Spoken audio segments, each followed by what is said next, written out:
మీకు ఆదిలాబాద్ నిజామాబాద్ ఇస్తే ఏం రాలే, తెలిసిపోయింది ముందే. మా వెంకటరమణ అని మేమే కలుపుకుంటే నిజామాబాద్ ఉమ్మడి జిల్లా అనుకుంటే రెండే ఉమ్మడి జిల్లాలో చిన్న సీట్లు. ఒక రాయసింగ్ ఇక్కడ ఒకటి. పాపం ఆయన కూడా పార్టీలో లేడీ అలా. సింపతి ఉందా రాజాసింగ్ మీద మీకు? రాజాసింగ్ గారి మీద సింపతి ఎందుకంటే రాజాసింగ్ గారు రిజైన్ చేసిపోయిండు. ఎందుకు రిజైన్ చేసిపోయిండో లెటర్ రాసినట్టున్నాడు ఆయన. దాన్ని ఎందుకు పోయిండని నేను పోను. రాజాసింగ్ దేశవ్యాప్తంగా పాపులర్. ఆయన మీరు ఎందుకు సోషల్ మీడియాలో కొడితే, యూట్యూబ్లో కొడితే ఆయన మహారాష్ట్ర పిలుస్తారు, ఆయనని ఉత్తరప్రదేశ్ పిలుస్తారు, దేశమంతా పిలుస్తారు. రిజైన్ చేసి ఉండాల్సింది కదా. ఇక అది మేము చెప్పలేము సార్. ఆవేశపడ్డా అట్లా? ఎందుకంటే అప్పుడు ఆ రోజు పార్టీ ఆఫీస్లో మీరు కూడా ఉన్నారు. ఆయన బయట మీడియాకి వచ్చి వెళ్ళిపోయినాక ఆయన వచ్చి నామినేషన్ వేసేందుకు అధ్యక్ష పదవి గురించి ఏదో ప్రపోజల్ డీప్గా చూడలేదు కానీ ఓకే, ఆయన రిజైన్ చేసిపోవడం బీజేపీ ఎంపీగా బీజేపీ కార్యకర్తగా బాధపడతా. ఇక వేరే డీటెయిల్స్ అన్ని ఇవ్వాలంటే ఆయన అడగాలి. నేను మాట్లాడతారా మీకు ఎప్పుడన్నా? మాట్లాడడం అది కానీ హిందూ ఫిగర్ను, హిందూ టైగర్ని అట్లా పోగొట్టుకోవడం మంచిదేనా? పార్టీ మెసేజ్ కరెక్ట్ పంపుతున్నట్ట? ఇక నేను నాతో ఎందుకండి పోగొట్టుకోవడం మంచిదని నేను ఎందుకంటే మంచిది కాదు. కమ్బ్యాక్ రమ్మని అడుగుతారా? నేను మీ ద్వారా అడుగుతా. ఎవరన్నా పార్టీ జాయిన్ అవుతా అంటే, సిట్టింగ్ ఎమ్మెల్యే జాయిన్ అవుతా అంటే వద్దంట మెసేజ్ ఇస్తారు మేము మళ్ళీ జాయిన్ అయ్యేందుకు. సరే ఏదో తప్పులు ఏమైనా చేసినా జాయిన్ అయితే నేను సంతోషపడతాను. కానీ ఇండిసిప్లిన్ ఉంది రాజాసింగ్లో చాలా. That is why I'm not getting into details. ఆ స్టేట్మెంట్స్ వల్ల ఇండిసిప్లిన్ ఎట్టి పరిస్థితిలో పార్టీ టాలరేట్ చేయదు అని అంటాను. సిటీలో ఎట్లా పార్టీ ఎదగాలంటే? జూబ్లీ హిల్స్ ఎన్నిక will have a impact on GHMC also. Okay, GHMC టైంకి పెడితే ఇది November 14th result. Last time నాకు తెలిసి November 2 పోలింగ్ అయింది జిహెచ్ఎంసీ. November 30కి ఎప్పుడు పోలింగ్ అయింది. అవును, టర్మ్ కూడా అయిపోతుంది ఇప్పుడు. టర్మ్ అయిపోయింది. ఇది కాగానే రేవంత్ కావాలంటే అది కూడా పెట్టుకోండి. కానీ లాస్ట్ జిహెచ్ఎంసీ చాలా అద్భుతంగా వచ్చి 4 కౌన్సిలర్ నుంచి 48 సీట్లకు ఎదిగింది పార్టీ. అప్పుడు I will give credit to Bhupendra Yadav. ఆయన ఇన్ఛార్జ్గా పెట్టేది ఇక్కడ. ఓకే, ఆయన ఇన్ఛార్జ్ పెట్టంగానే మేమందరం బండి సంజయ్కి ఇవ్వరా క్రెడిట్? సీరియస్ అయిపోయినాం. బండి సంజయ్ రాష్ట్ర అధ్యక్షుడు అప్పటికి ఇవ్వరు. ఓకే, సంజయ్ రాష్ట్ర అధ్యక్షుడు అయినా బట్ స్ట్రాటజైజింగ్ జిహెచ్ఎంసీ ఎన్నిక, tickets, social media people like నేను 50కి పైన రోడ్ షోలు చేశాను. మీరు వేరే ఛానల్లో ఉన్నారు, మీరే పంపించారు. నాది ఎంత ఫాలోయింగ్ ఉందో అన్ని స్క్రీన్ షాట్లు. జీకేఆర్, బిఎస్కే, కేటీఆర్, అరవింద్ ధర్మపురి అందరు లైవ్ ఒకటేసారి నడుస్తున్నది. ఎవరిని ఎందరు చూస్తున్నారో మీరే పంపినారు. అవును అవును, మీరు పంపారు, మీ పాత CEO గారు కూడా పంపినారు. ఓకే, సో అదొక భూపేందర్ యాదవ్ గారు రాగానే కలెక్టివ్ రెస్పాన్సిబిలిటీ, కలెక్టివ్ సీరియస్నెస్ వచ్చింది.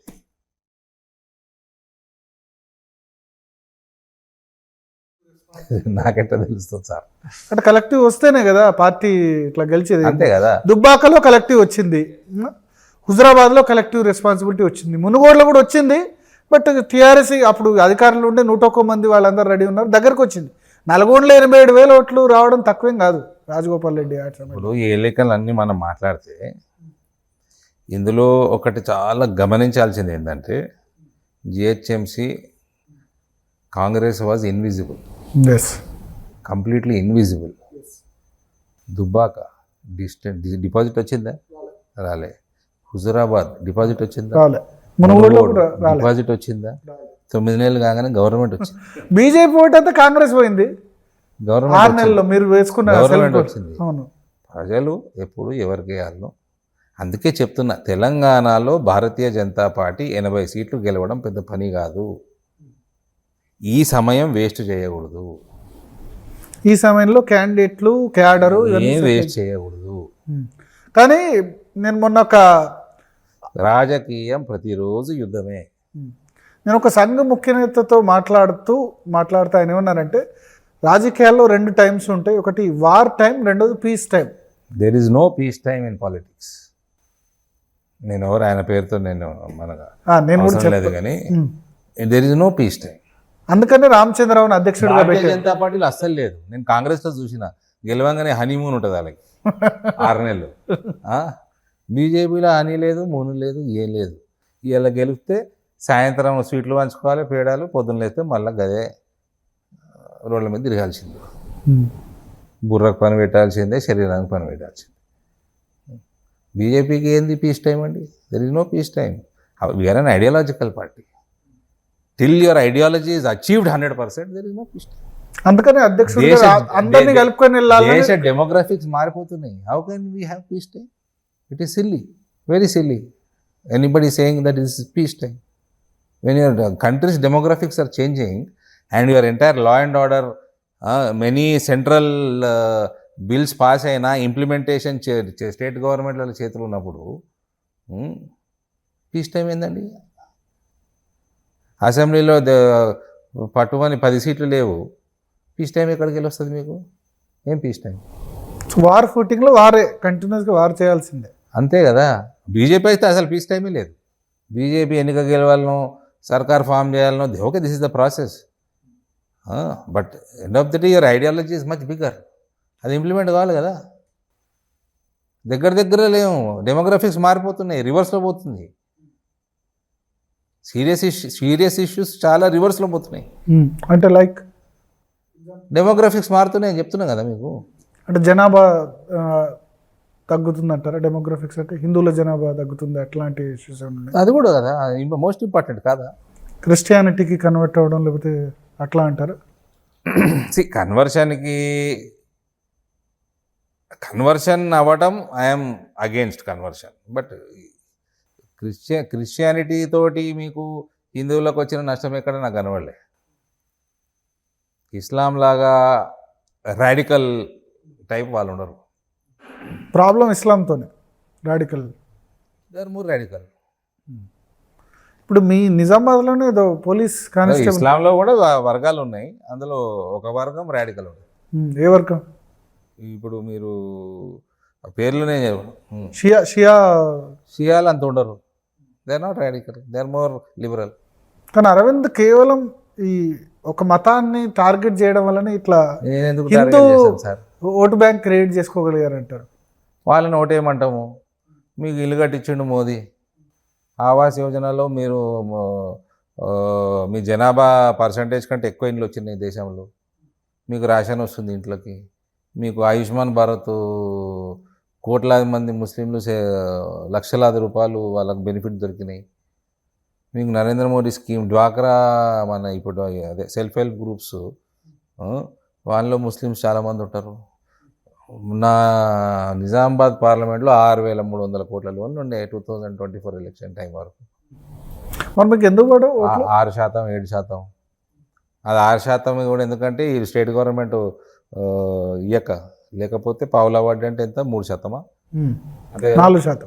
కానీ మీకు ఎందుకు పడవు? మరి డి శ్రీనివాస్ గారు మైనారిటీలా ఏమంటారు, మీరు అందుకు ఆపోజిట్ ఉన్నారు. నేను ఓటేయమంటే సార్ ఏం చేయమంటారు? ఇంకా ఓటేయమని చెప్తాం. వేస్తే వేసారు, లేకపోతే వేయకుండా నేనేం చేయాలి? రామ్ గోపాల్ వర్మలాగా మాట్లాడుతున్నారు. వేస్తే వేయమన్నా, వేస్తే ఏమంటాము? వేస్తే సంతోషం, వేయకపోతే ఏం చేయమంటావు? మరి మా కార్యక్రమాలు నరేంద్ర మోడీ అడ్మినిస్ట్రేషన్ హిందువులకి క్రిస్టియన్లకి కాదు కదా, అందరికీ ఉన్నది కదా, దేశంలో ఉన్న అందరికీ ఉన్నది. మీ టార్గెట్ హిందూ లీడర్ అవుదామన్నా, హిందూ హృదయ సామ్రాట్ అట్లేం లేదు సార్. మీరు అన్నారు కదా, అంటే హిందువుల్లో 67% ఓటేసారు, ఇంకా పెంచుకోవాలని. Ideologically I was inclined to ball Thackeray when I was in intermediate in my cricketing days 1990s. He used to be very, I used to admire him, I used to get inspired by him. తర్వాత నరేంద్ర మోడీ. రాజకీయాల్లో ఎన్నడూ వస్తామని అనుకోలే, వచ్చినాము చేసేదంతా చేసినాము. D Srinivas గారు quite opposite ఈ విషయంలో. మీరు మైనారిటీల ఫేవరెట్. డి శ్రీనివాస్ వాళ్ళ నాయన కూడా జనసంఘలో మంచిగానే ఉండి దత్తాత్రేయ గారితో తిరిగిండి. ఆయన దత్తాత్రేయ గారే చెప్తారు. మా దగ్గర భూపతి రెడ్డి గారు ఉంటారు, ఆయనకి ఇప్పుడు 81 years. ఆయన 1991 బీజేపీ క్యాండిడేట్ నిజామాబాద్ లోక్సభ. ఆయనతో పాటు పనిచేసిన ఆయన మా తాత. నాకు తెలియదు, మా డి శ్రీనివాస్ గారే చెప్పారు నాకు. తర్వాత వెరిఫై చేస్తే వీళ్ళందరూ చెప్పారు. తర్వాత అది ప్రెస్ మీట్లలో కూడా చెప్పారు వాళ్ళు. It is okay. మా డాడీ చెప్తున్నారు, అరే ఇందిరాగాంధీ అప్పుడు ఇందిరాగాంధీ జోష్ బాగుండేరా దేశంలో, మేమందరం ఇన్స్పైర్ అయినాము. అప్పుడు నేను నిజాం కాలేజీలో ఉండి నేను NSUI జాయిన్ అయినా, ఆడపోయి ఆయన పెద్ద మెజార్టీతో గెలిచిండు general secretary Nizam college 1968 or 69.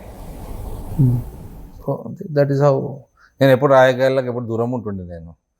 మా డాడీ 10 ఏళ్ళు మినిస్టర్గా ఉండే, 4 CMల కింద. నేను 2 సార్లు పోయి ఉంటే సెక్రటేరియట్ ఆ 10 ఏళ్ళలో. ఆయన కాంగ్రెస్ అధ్యక్షుడిగా దాదాపు ఒకసారి 1.5 year, ఇంకోసారి 3 ఏళ్ళు ఉండే. 4.5 ఏళ్ళలో 4 సార్లు కూడా గాంధీ భవన్ పోలే. దూరం ఉంటుంటే చేయాలనుకున్నప్పుడు వచ్చినాం, మాకు నచ్చిన చోటుకి వచ్చినాం. అంటే అరవింద్కు ఇట్లా ఏమంటారు, ఒకటి మైనారిటీ వ్యతిరేక, రెండోది బీఆర్ఎస్. ఏమో వ్యతిరేకం కాదు sir. Hello, I'm not against anybody. If anybody is against me then I will not keep quiet. రెండు టీఆర్ఎస్ అంటే కూడా అస్సలు పడదు. టీఆర్ఎస్ కాంగ్రెస్ అయినా ఇష్టపడతారు కానీ టీఆర్ఎస్ తెలంగాణకి ఇర్రివర్సబుల్ డ్యామేజ్ చేసిరు కల్వకుంట్ల. ఇర్రివర్సబుల్. దాని ఆ డ్యామేజ్ని రిపేర్ కూడా కాదు. ఎట్లా అంత డ్యామేజ్ చేసారు. ఎట్లా అంటే ఏ ఇష్యూ? విచ్చల విడితనం, అంత కరప్షన్. ఇప్పుడు జూబ్లీ హిల్స్లో ఉన్న జూబ్లీ హిల్స్ డ్రగ్స్ సరఫరా అంతా ఎవరు చేసారండి? ఎవరు చేశారు? మీ హయాంలో చేయలే? డ్రగ్స్ తీసుకునేటోళ్ళని కాపాడలే, చేయలే. డ్రగ్స్ సరఫరా చేసేటోళ్ళకి కొట్టేయాలా? మొన్నటిదాకా కదా. మీరు మాగంటి గురించి మాట్లాడతారు, చనిపోయిన మాగంటి గోపీనాథ్ గురించా మీరు మాట్లాడదు? ఆయన కూడా అక్కడ క్లబ్బులు గిబ్బులు అని ఆయన కంట్రోల్ ఉంటుండని విన్నా నేను. కానీ కేటీఆర్ ఎందుకు కేసులు కాలే? దొరికిరు కదా, మస్తు హోటళ్ళలో దొరికిరు, క్లబ్లలో దొరికిరు, డ్రగ్స్ దొరికినాయి, కేసులే కావు. ఎవరు కాపాడి? కానీ జూబ్లీ మీ ప్రభుత్వం కాపాడింది, మీ కేటీఆర్ ఇన్వాల్వ్మెంట్ ఉన్నది. గోపీనాథ్ ఇప్పుడు ఆయన లేడు, ఆయన గురించి ఎందుకు మాట్లాడటం, కానీ విన్నా నేను. జూబ్లీహిల్స్ నియోజకవర్గం అంటే బస్తీలు ఎక్కువ ఉన్నాయి, యూసఫ్గూడ, రేమత్ నగర్, సార్ బోరబండ అంటే ఉంటే బస్తీలు ఉంటాయి. ఇవన్నీ ఖైరతాబాద్, మీరు చెప్పిన క్లబ్లు పబ్లు ఎక్కువ ఖైరతాబాద్ కాన్స్టిట్యున్సీలు ఉన్నాయి. బార్డర్ ఏరియానే కదా, జూబ్లీహిల్స్ ఏరియానే కదా. కొద్దిగా I think 36లో కొద్దిగా ఇటు వస్తుంది, 45లో కొద్దిగా అటు వస్తుంది. అసదుద్దీన్ ఓవైసీ